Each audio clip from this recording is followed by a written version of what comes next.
After the end of World War II, the world was split into two, East and West. This marked the beginning of the era called the Cold War.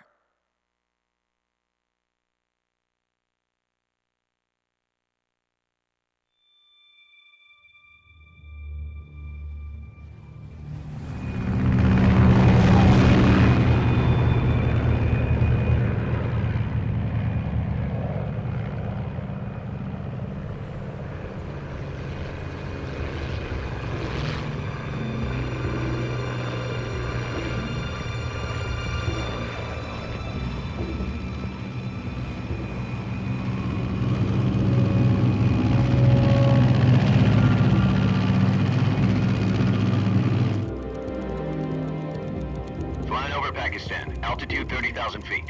Approaching Soviet airspace. 20 minutes to drop off. Commencing internal depressurization. Equipment check. Arm main parachute. All right. You ready to go? Drop zone still showing a high pressure mass. Cav okay. Good. We've got high visibility.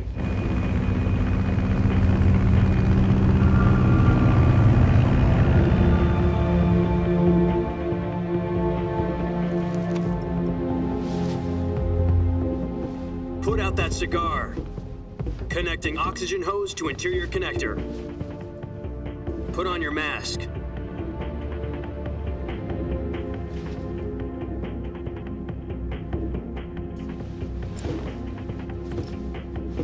Does this panty waste know what he's doing? Approaching release point. 10 minutes to drop off. Hey, are you deaf? He said put out the cigar and put on your mask.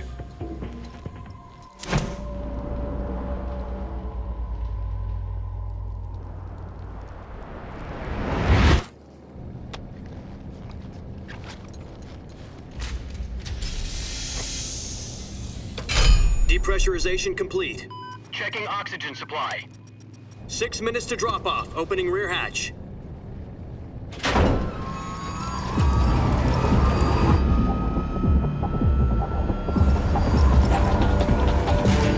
Sunrise.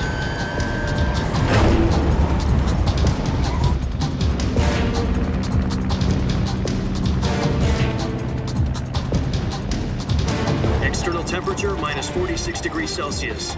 2 minutes to drop off. Stand up.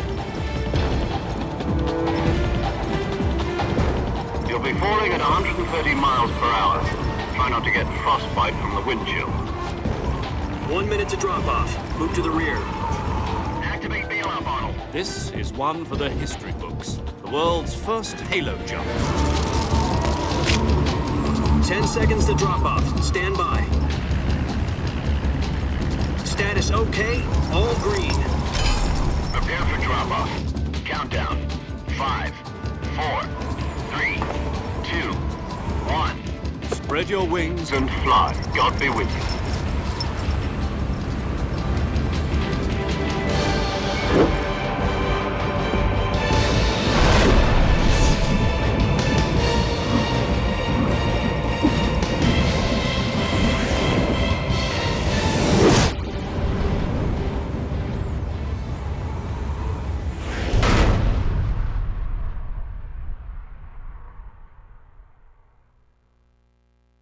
Jack, I've got some important news.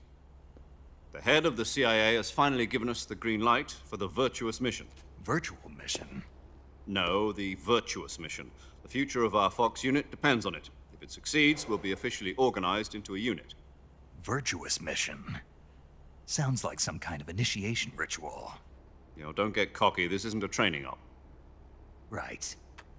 So what exactly is this wonderful mission? Well, about 2 years ago, a certain Soviet scientist requested asylum in the West through one of our moles. His name is Nikolai Stepanovich Sokolov. He's head of the OKB 754 Design Bureau, one of the Soviets' top-secret weapon research facilities, and the East's foremost expert on weapons development. Sokolov? Isn't he that famous rocket scientist? The very same. On April the 12th, 1961, the Soviets achieved the first manned spaceflight in history. The Earth was blue, but there was no God. Well spoken. The rocket that carried Yuri Gagarin into orbit was the A-1, known as the Vostok rocket. Sokolov is said to be the man most responsible for the multi-engine cluster used in that rocket. After Gagarin's flight, Sokolov left rocket development to become the head of the newly established Design Bureau. From a lowly technician to head of a design bureau, that's quite a success story, so why'd he want to defect? It seems he'd become afraid of his own creations. Afraid? Call it a crisis of conscience. And for that, he left his country and his family behind and went over the fence? Not exactly. One of his conditions was that his family was also to be taken safely to the west. We used a mole to get the family out first and succeeded in sneaking Sokolov over the Berlin Wall shortly afterwards. I was the one who conducted the operation. The security on the eastern side was still full of holes back then. Then what? We got Sokolov over in one piece, but the whole ordeal had left him exhausted, and we checked him into a hospital in West Berlin. It took him 2 weeks and more than 600 miles to get from the research facility in the Soviet Union to Berlin. He was in no condition to say anything coherent. And it was only a week later that we had something much bigger on our hands. The Cuban Missile Crisis. October the 16th, 1962, President Kennedy received word that the Soviets were in the process of deploying intermediate-range ballistic missiles in Cuba. The President demanded that the Soviets dismantle and remove the missiles. At the same time, he announced a naval blockade to prevent further missile shipments from reaching Cuba. But the Soviets didn't back down, instead placing their armed forces on secondary alert. Soviet transport ships carrying missiles continued on course towards Cuba. US and Soviet forces went on alert for an all-out nuclear war. Frantic negotiations were conducted through the UN's Emergency Security Council and unofficial channels to end the hair-trigger standoff. Finally, on October the 28th, the Soviet Union agreed to remove its missiles from Cuba, and so the world avoided a nuclear holocaust.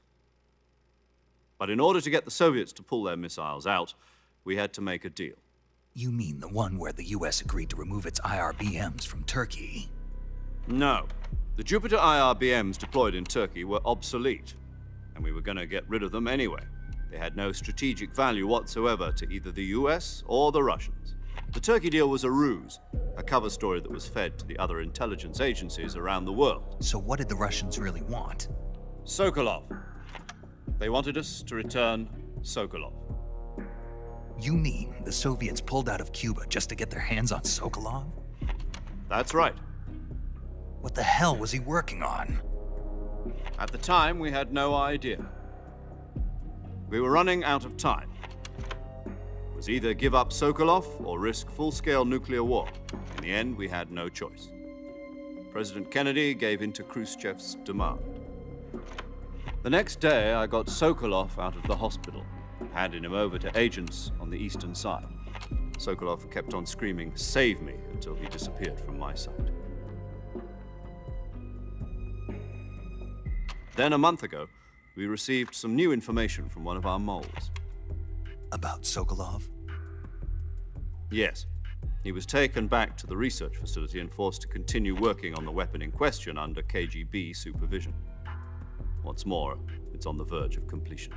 So what kind of weapon is it? Something to do with space rockets? No, missiles. Same technology. I guess you're right. We don't know the details, but it appears to be a new kind of nuclear device. For half a year now, the Soviets have been conducting frequent nuclear tests at Semipalatinsk. Something to do with the weapon, I assume. We're talking about a secret weapon so big that Khrushchev was ready to pull out of Cuba to get it back. Is Sokolov still in the facility? No. According to our intelligence, he's in Selinoyarsk, a place in the mountains about 3 miles to the west that's known as the Virgin Cliffs. The Virgin Cliffs. Nice name for a virtuous mission. They moved him there just recently. Why? Apparently, they're conducting a field test of the weapon, but it's our best chance to get him back. This mission would never have been possible if he was still in the research facility. This is our last chance. Sokolov must have known that too when he contacted us.